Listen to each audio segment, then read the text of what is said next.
இப்போல்லாம் எது கிடைச்சாலும் விடுறதா இல்லை. இதில் எடுத்தால் நல்லா இருக்குமா, அதில் எடுத்தால் நல்லா இருக்குமான்னு சொல்லிட்டு ஒவ்வொன்றிலையும் எடுத்து இப்போ ஃபோட்டோ எடுத்துகிட்டு இருக்க மாதிரி இருக்குது. இந்த ஸ்டெயின்லெஸ் ஸ்டீல் ஜுவல்லரி ஆரம்பித்ததுலேருந்து பேக்ரவுண்ட் கொஞ்சம் சேஞ்ச் பண்ணலாம், கொஞ்சம் ஏஸ்தட்டிக்காக எடுக்கலான்னு சொல்லிட்டு ஒவ்வொரு மாதிரி நானும் ட்ரை பண்ணிகிட்ருக்கேன். அதே மாதிரி தான் இதுவும்.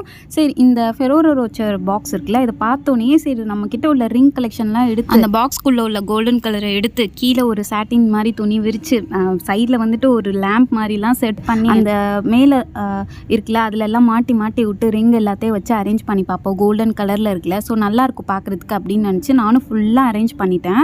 பார்த்தா நான் நினச்ச மாதிரியான ரிசல்ட் இல்லை. மேபி அந்த இதுவும் கோல்டு கலர், நம்ம ரிங்கும் கோல்டு கலர் அப்படிங்கிறனால லுக்காக தெரியலையான்னு தெரில. ஒரே பிளாக் மாதிரி இருந்தால் நல்லா இருந்திருக்கும்னு நினைக்கிறேன். ஸோ கடைசியில் வந்து ஃபெயில்டாக தான் ஆச்சு. சரி, ட்ரை பண்ணி பார்ப்போமேன்னு பண்ணேன். இன்றைக்கி நான் வீடியோவில் காட்டியிருக்கேன்ல, இது எல்லாமே ஸ்டெயின்லெஸ் ஸ்டீல் மெட்டீரியல் தான், வாட்டர் ப்ரூஃப் தான், தண்ணி பட்டாலும் நமக்கு எதுவும் ஆகாது, ஹைப்போலஜெனிக்.